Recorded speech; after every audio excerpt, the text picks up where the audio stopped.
Spyder, Spyder, here comes Spyder, CFL's red zone rule.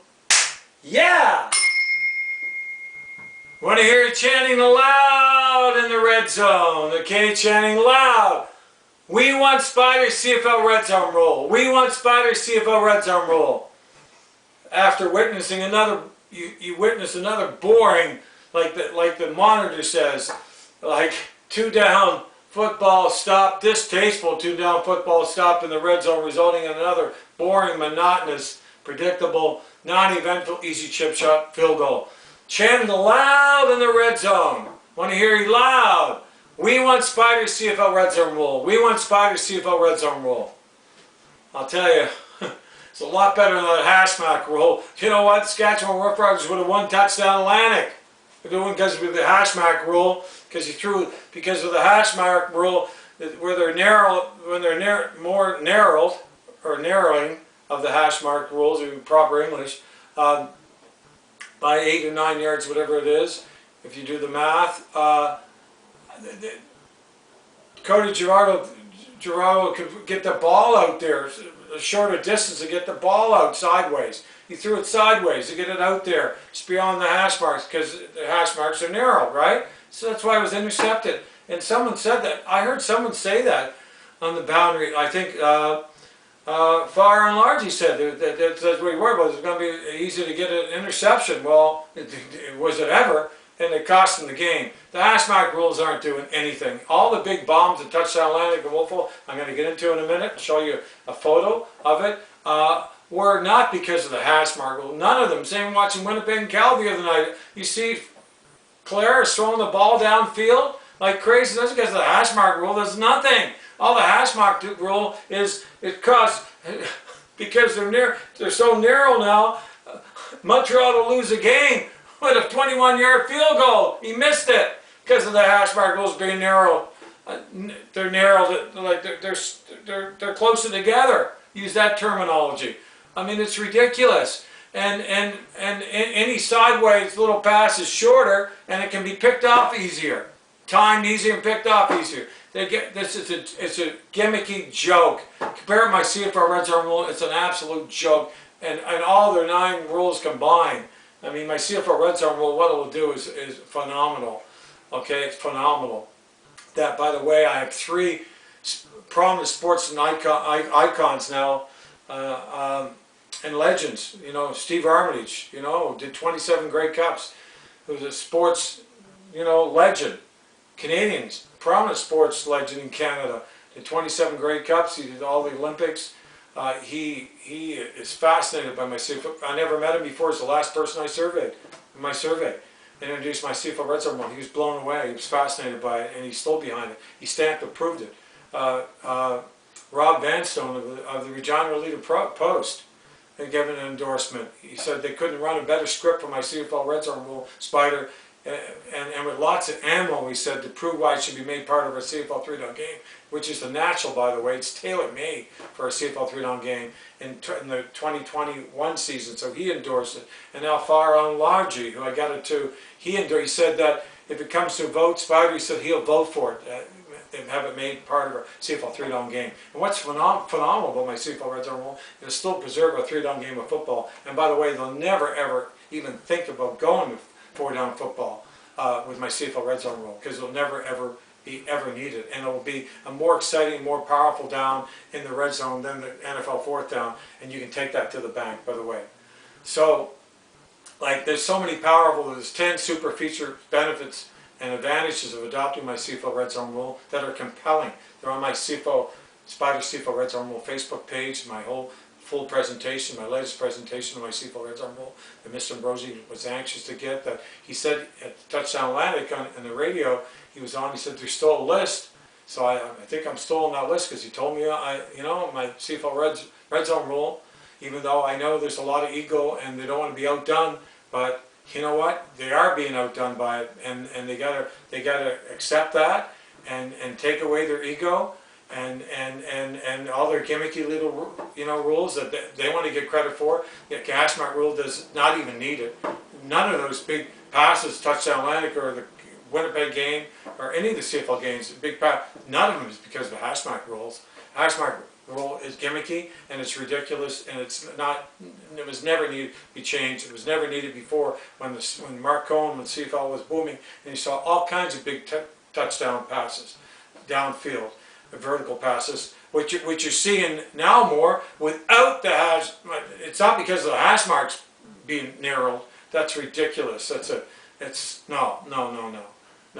Okay, they need my Spyder CFL red zone rule, and they need to allow the best available players to play and start at every position, because now they're getting a lot of injuries again, and where are they going to get Canadian players, because they're forced to play them? They have to start 7 now. Next year 8. It's going to be worse than it is this year, and they're struggling like crazy. The offensive line, because that's where they put them mostly. They're struggling like crazy. Saskatchewan had no protection. Toronto had better protection. They did a better job. Touchdown Atlantic. I got a picture here of it. Touchdown Atlantic. I was there. It was so hot. I couldn't even wear my Spyder CFL red zone rule hat. That's a picture of it there. It's pretty awesome. I don't know if you can see it, but it was like almost 11,000 paid. There was over 12,000 in there. They could have sold it 2 times over. Seriously. The bars and the restaurants and the shops, they were packed, and it was like a mini Grey Cup. Seriously, the church brewery restaurant, the first as you come into Wolfville, and the main strip, that's the first huge restaurant, beautiful. It's a church. You see the stones, beautiful, and the patio, huge patio, and it was packed. You know, all kinds of, not only a lot of Rider fans there, but a lot of CFL fans from all over. Everyone represented, seriously. There was a lot of Argonaut fans there. That's why I'm wearing the Argo, this old Argo shirt that was given to my son and I when we went up to see the Toronto Argonauts play the Montreal Alouettes that year in the semi-final. It was 42,000 in the Sky Dome. Imagine, I was given this. We were supposed to see Damon Allen back up, but only if he won and you know, in the dressing room after the game. But the fact that they lost, that got waived. But anyway, they were some good to us. Anyway, came all the way from Halifax, and my son and everything. But anyway, so no, Touchdown Atlantic was phenomenal. I mean, the economic spin-off was fantastic, and there was a guy that wrote an article in the Let's Talk Atlantic Schooners, Jeff McMullen. He wrote a fantastic article. You want to go in there and read it. It's fantastic. He went to a kid. He went back. He was at Touchdown Atlantic, and he talked about, you know, the economic spin-off, and it was happening there, and also where they put the makeshift stage up, and like we were sitting dead center at the 55-yard line, 12 rows up. Can you imagine? That was our seats, my lady and I. It was fantastic, but we couldn't wear. We had to wear these big hats because we would have burnt to death, got skin cancer. But in behind that was the big tailgate, like tea party area. It was gigantic with so many venues. Bud to Spud, everybody. That church brewery had their beer. There was so many. Like it was happening. It was really happening. It was fantastic. At a big stage with a band playing. It was a huge area, and it was packed. Halftime, same thing, packed. And Randy Ambrosi, the CFL, gave Mr. Ambrosi a lot of credit, even though Justin Duncan was there, who interviewed Mayor Savage, who's bad news, by the way. He's bad news. Him and city councils, and they're even worse now. The ones that got there now, they're bad news for the CFL. Mr. Ambrosi, although was very enthusiastic, Justin Dunk tried to run him into the ground, say he made a fool of the CFL because Schooner Sports and Entertainment wasn't there, like Drummond, he wasn't there. He said there's nothing in place, no need to be there. That's not very nice. Find a new ownership group, Mr. Ambrosi, seriously. Get rid of those, you know, those, I have to say it, you know, clowns, really. They got no money anyway. You know, you gotta want to put something into this, you know. You can't expect it all from taxpayers, but you know, I suggested Mr. Ambrosi because Justin Dunk interviewed, he had it on 3 Down Nation, Mayor Savage, and it was horrible, saying that they'd never build a specified CFL model stadium in Halifax. No, I mean, they were going to give $20 million before, and they took it away. They're scumbags. I hate to say it. I hope you're listening, Mayor Savage, because that's exactly what you are. And how comes, it's like Jeff McMullen said in his article, how comes all the other major cities in Canada we're willing to invest in a CFL stadium, model stadium, and a CFL franchise. Why can't Halifax, Nova Scotia? Why? Because you got, I hate to say the sleazebag, I don't want to say any more than that, but he's worse than that. He is such a political hack. He gets 5%, all of them, 5% of the vote, and they want to give our money, and they target the middle class, take our money, own properties in Halifax, and commercial owners to take our money and do what they want to do with, like the Halifax Forum, okay? Because of a certain type of council that's there. 86, now it's going to be probably 100 million to tear that Halifax Forum and renovate it, and it won't give any money back in revenue, generate any money, an economic spin-off, nothing. Touchdown landing in Wolfville, the economic spin-off was fantastic for 11,000 people, or probably 12 plus that was in there. That was 11,000 paid. But anyway, and then Causewell Interchange downtown, Mayor Savage, right? He lies through his teeth, said it was only 30 million, we get the money back. It's 130 million. We don't even need it torn down. It's unbelievable. It'll put a lot of businesses out of business because of all the ruckus down there, everything torn apart and like before.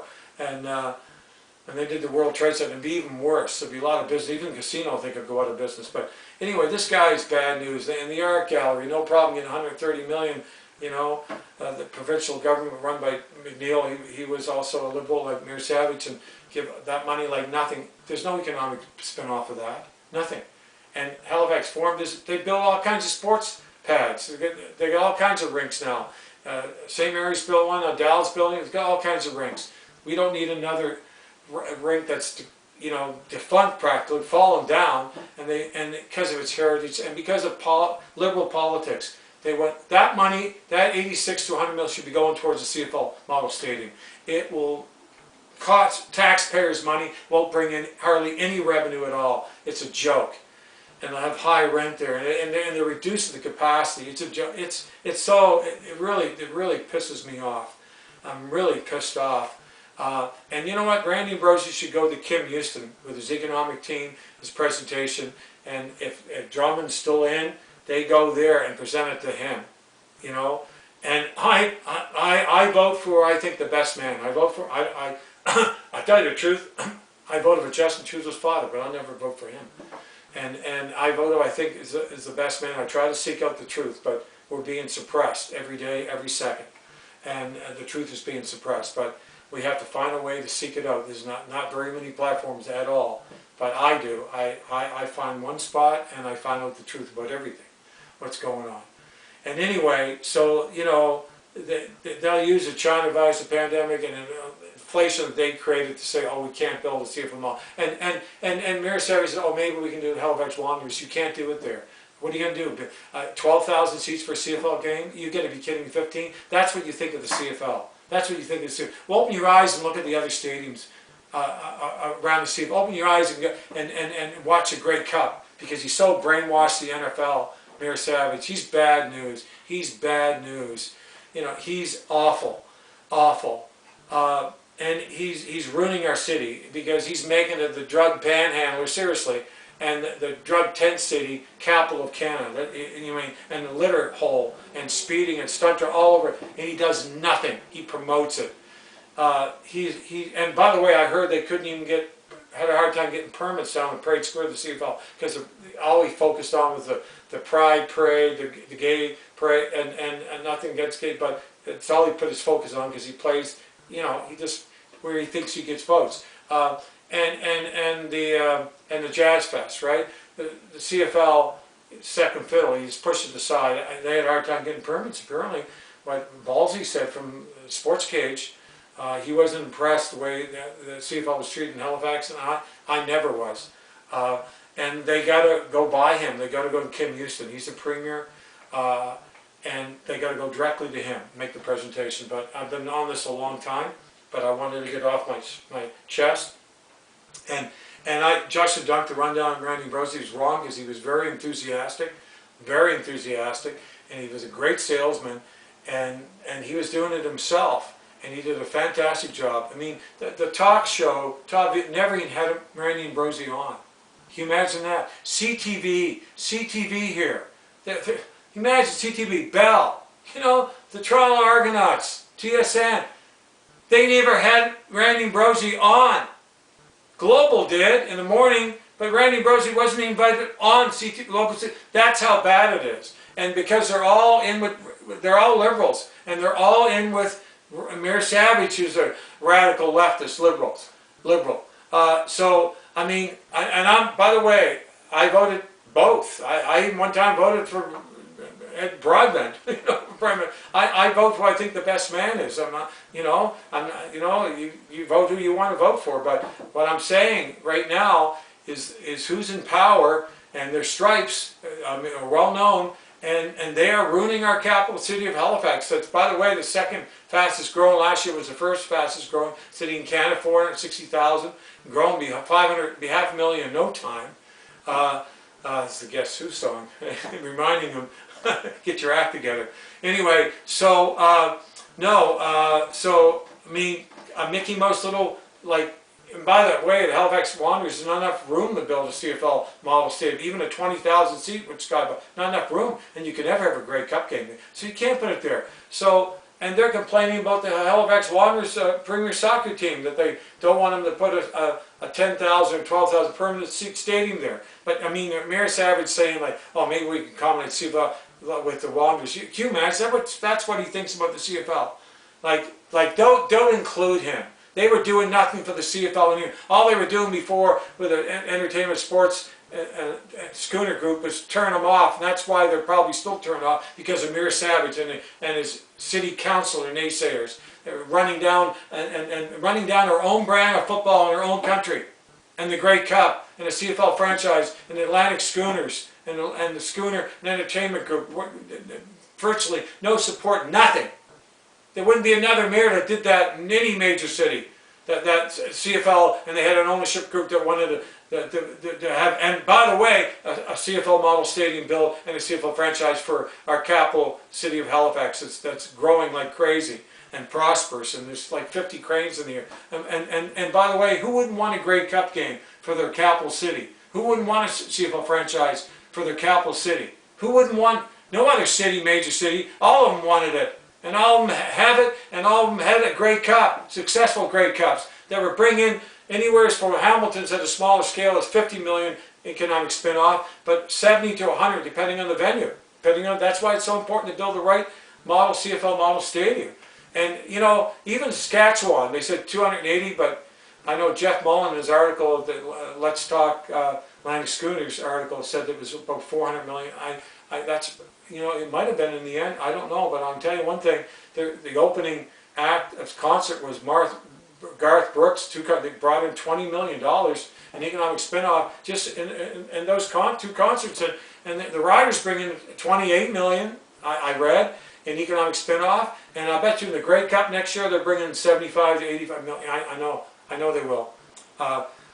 Probably over 75 to 80 million. For that Grey Cup and economic spin-off for the Regina capital of Saskatchewan, for the Grey Cup, and the 109th Grey Cup. I'd love to go to that. Actually, there was a lady sitting in front of us that she said her brother works for the Saskatchewan Roughriders, and does the videos and does the sound and everything. And she's going. She was really excited. She was very knowledgeable. She was great, but. Yeah, Justin Dunk, you can't be saying that stuff, and then, I mean, like I said, Mr. Ambrosi, you have to go to Mr. Houston. You got to get support from the province, not from Halifax. And by the way, the Nova Scotia government here, they own land too.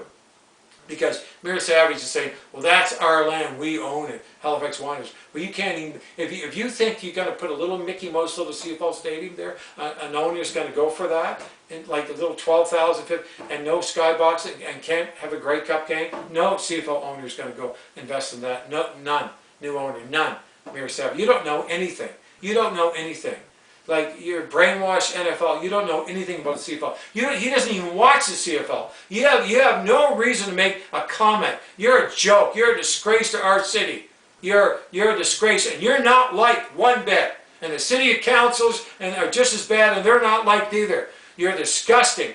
You know, like, I wish there was a way to get you out of our city, to put a mayor in there that had vision, younger vision, that wants a CFL team, wants a CFL mall stadium, wants a Grey Cup game, and councillors that want the same. They got to get these awful, naysaying, awful people out of our city as city councillors and our mayor. They got to get them out. They're ruining our city with their drug panhandlers too, and their drug tent cities. All of them, get them out. What they're doing to our city. I am very upset as a property. I'm still on my property, and they take my money, and they 5% increase for electric, all this baloney about electric buses. The batteries will die in the winter. It will do nothing. It's natural variable factors from the universe, the climate change. Talk to an honest scientist that's not bought off by the left, the leftists that pay them, and they say, we can't tell the truth, we'll have no job. There's a little Democrats will fire them right on the spot. They can't tell the truth. But one lady quit because of it and told the truth, and that's the real truth. And by the way, the carbon tax is a money grab. And you think India and China, they're going to go, you got to be kidding. They're going to be carbon forever. They make a fortune off it. And by the way, even if they had a carbon tax, it wouldn't reduce it by 1% around the world in 100 years. They're lying about everything. And look what they've done. Shut down a pipe. Look at the inflation. Look, I never dreamed of it, that I would say that to fill my oil tank up would be $1,800. And then if you want to heat up, they double the price. They're all a bunch of crooks, all of them. Everybody is robbing us. And it's all because of what they did. What they did when they get in power. They shut down their power. We were energy inefficient. We were like, gasoline in the United States was $1 a liter. It was 84 cents a liter when Trump was in power. You can say what you want. They had their hands out to Trump before he ran, but then when he couldn't get bought off, they tried to take him down. They knew they couldn't beat him, so they engineered something to take him down. And now you see what's happening. You know, all these variants, another one coming, jabbing kids, keep the money rolling. It's unbelievable. It's unbelievable what's going on. And a lot of people that are getting this stuff are people that get double jabbed. Like I didn't get it, but I know a lot of people that got double jabbed. I want to stick it in kids 6 months old. Come on. I don't want to get into it because I'll really get upset here. I'll really get upset. But anyway, I don't want to talk about that because I really get riled up and I'll really get into it. But God gave us a brain to use, both sides of our brain, to seek out the real truth. But there's very few places, or hardly any, that you can find the truth, but there's one or two platforms that you can. And that's what you have to listen to, because I don't listen to anything in media here. It's all bought off, and it's a carbon copy of, who's next door to us. It's a carbon copy. It's all bought off. I mean, even when it comes to the CFL, it's so political. It's unbelievable. So anyway, I was very proud to be at Touchdown Atlantic, and this hat. We couldn't wear anything. We had to wear these big sombreros. And there's the original Touchdown Atlantic hat. Can you imagine, right?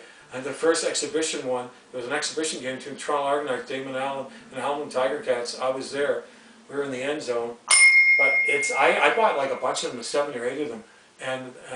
And my lady had it attached to her jeans, and someone wanted to see it. So, and I had my CFL Red Zone Rule hat attached. I couldn't wear it.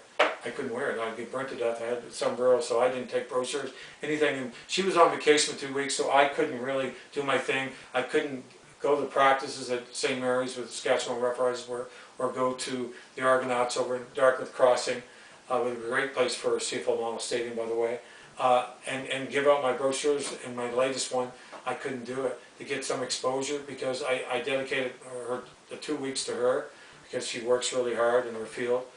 And in the field she's in, the medical, it's terrible what she's going through and what they're putting her through. I feel bad for her, so I spend all the time with her. So I never get a chance to promote my CFL Red Zone Rule. Touchdown Atlantic here in Halifax to the Argos or the Saskatchewan Roughriders at their practices, and I feel bad about that. But there'll be another opportunity. But anyway, I just put this together quickly just to go on. And by the way, you know, I talked a lot about Touchdown Atlantic, but I think it deserved to be a lot to be talked about. It was fantastic. I really enjoyed myself. You know, I'm still excited about it. I taped it, watched it, played it back. It was fantastic. I'm so proud to be Canadian. And that's the thing about CFL football. And it was going out, we're talking to two young universities, never, you know, they all watched them, never went to the first CFL game, they ever even watched them live. They said, man, they're going to start watching CFL. And I just, you know, I wish I would have had a brochure to give about my rule, my CFL Red Zone rule, because they would have been blown away by my CFL Red Zone rule. And that's another thing that would attract more CFL fans to our CFL 3-down game of football. My CFL Red Zone rule was made part of a CFL 3-down game of football, and I know that for a fact. And because of all the people I served with, they were blown away and captivated by it, and fascinated by it, and really sold on it. And every other person that I know that I get my brochure and get my CFL Red Zone rule exposed will be sold and blown away as well. And that's why it's so important that we as collectively together as a team, we find a way to get my Spyder CFL Red Zone rule out there. We got to get it out there. Like the two Edmonton Eskimo fans said, Spyder, how are you going to get it out there? They were blown away at the 100th Grey Cup in Calgary when I gave them my brochure and went over my CFL Red Zone rule. They were blown away by it. So we got to get it out. And by the way, I never asked for people subscribing. You know, I've had probably now close to 10,000 views on all my videos in total, and I never asked people to subscribe. But that's why I have hardly any subscribers. So if you subscribe, I really appreciate it. But anyway, sorry I rambled on. I'm very warm today. I've had a bad day with my injuries that I went over previously. What happened to me. And anyway, I'm having the CAT scan on August 4th. So see if there's further damage in there. I know I damaged my spine somewhat too, not just my 12 ribs that I broke, but I had a bad fall in front of my garage on ice, trying to help my aunt. Okay, take care, Spyder. Here comes Spyder CFL Red Zone rule. Get it out there, get it exposed, get behind it. Okay, we want Spyder CFL Red Zone rule. We want Spyder CFL Red Zone rule. Signing off, Spyder.